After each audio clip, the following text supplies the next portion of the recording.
Well, it is unconstitutional. And first, let me say something about your introduction. There's a difference between wanting to wear a mask and passing a law mandating that people wear masks, and that's what we're concerned with, the actual punishment the government wants to assign to people who don't wear masks. But we do believe it's unconstitutional, mostly because it violates the Florida Constitution. We have a very robust privacy clause here in the state of Florida in our state constitution, and it's supposed to protect all sorts of private information and liberty when it comes to a person. And we think it really violates this clause because this is something government's never done before. We've never had government tell you what you have to do with your own face. This is truly a novel move for government, and we think that it violates the bodily and facial autonomy sort of implied parts of the Florida Privacy Clause. In addition to that, we think it violates the Due Process Clause because it's an arbitrary and irrational law. Okay, well, seatbelts, are they unconstitutional? No, and that's a great analogy because seatbelts, of course, are something that are assigned for people to wear in very highly regulated areas of public domain, namely highways. When you go to a highway, you're driving very fast, you're operating a piece of technology, and so the state has an interest in governing what happens in those very specific arenas. But what you find with these mask mandates is that they literally are everywhere you go, all day, everywhere. If you take Key West, for example, Key West passed theirs 2 days ago. People are assigned, people are governed by an ordinance that says you have to wear a mask 12 to 14 hours a day everywhere you go outside your own home. If you step outside your car in a grocery Okay, but you filed a lawsuit in a case where it's just masks inside of businesses.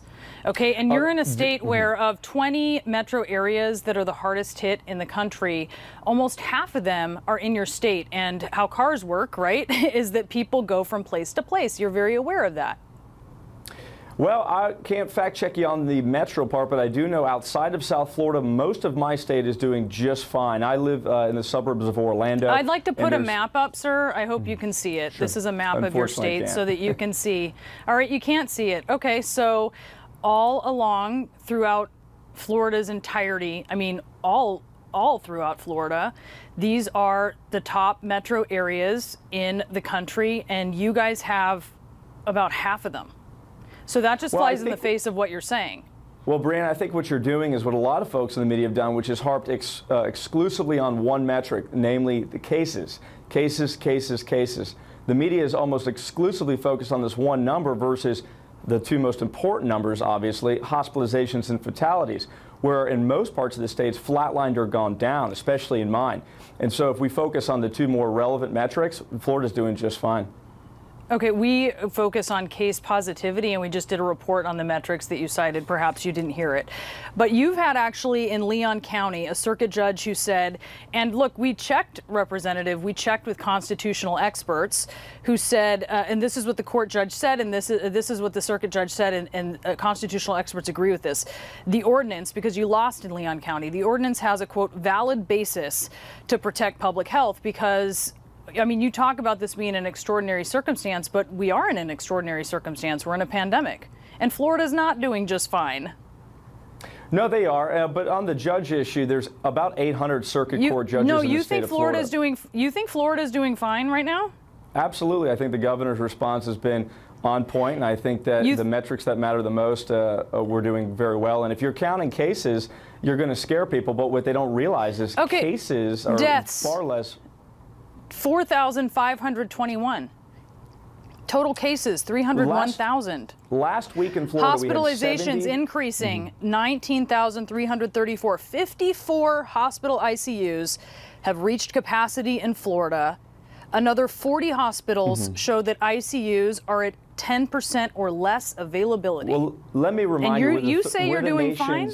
We're the nation's third largest state. So out of the 70,000 new cases we had last week, we had about 100 more people go to the hospital. That is a extremely small number when you're looking at the fact that we have 21.5 million people. Certainly not the sort of numbers that would drive people to shut down the economy. Sir, you're the epicenter of a global pandemic, and you can't even admit that?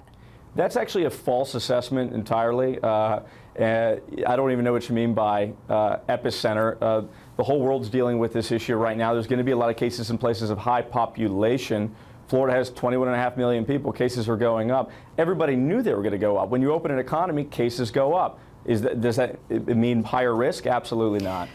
Well, so let me ask you about that. You want to reopen the economy, right? Correct. Should be 100% open.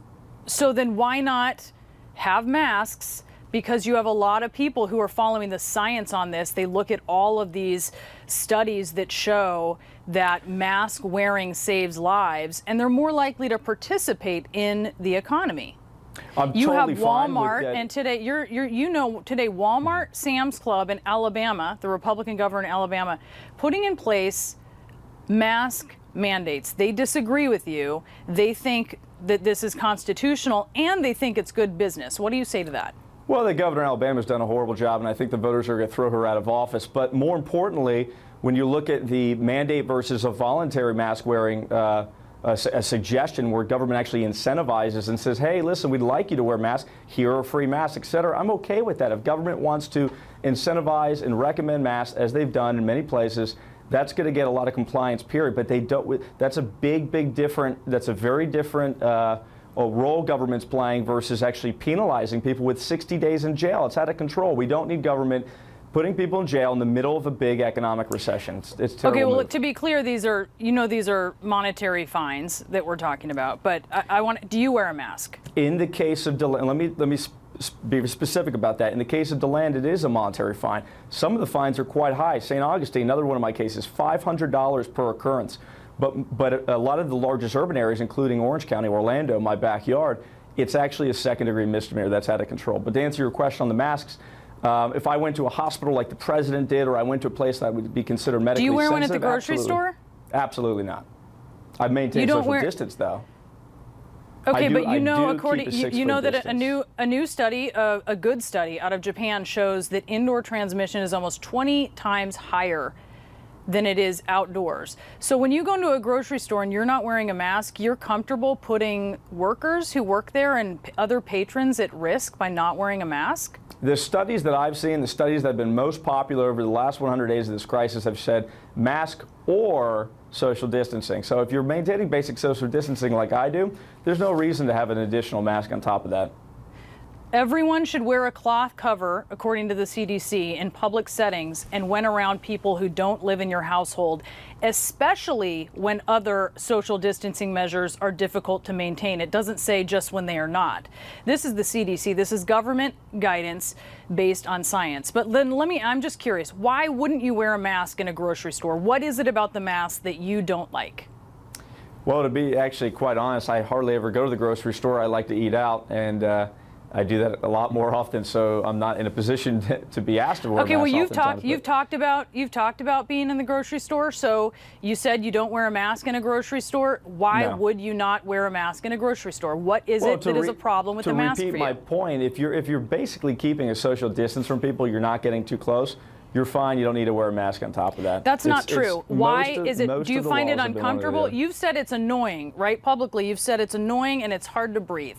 Mm-hmm. Yeah, no, it is. I mean, obviously, a lot of my clients are people with asthmatic conditions, and it's extremely difficult. Listen, this is Florida. It's about 100 degrees outside. But there's Maybe not in the studio, but Representative, there's exceptions for people who have conditions that make it hard for them to breathe if they choose to not wear a mask. And if you read the legal complaint of the lawsuit, what you'll find is that those exceptions are written in such a vague way that essentially most businesses and government itself are in a position to immediately want to deny it. So when you walk into a store and you say, listen, I have an illness or asthma, what's happening is you're getting actually bullied and harassed by businesses and government officials to wear a mask. They actually aren't trained. Most code enforcement, law enforcement are not trained on spotting your illness or subjective sensory disability. And so they're pushing you to wear masks. So really, these masks are actually creating even more havoc than violating the Constitution, but actually causing direct harm in people's lives by incentivizing bullying and harassment. It's terrible.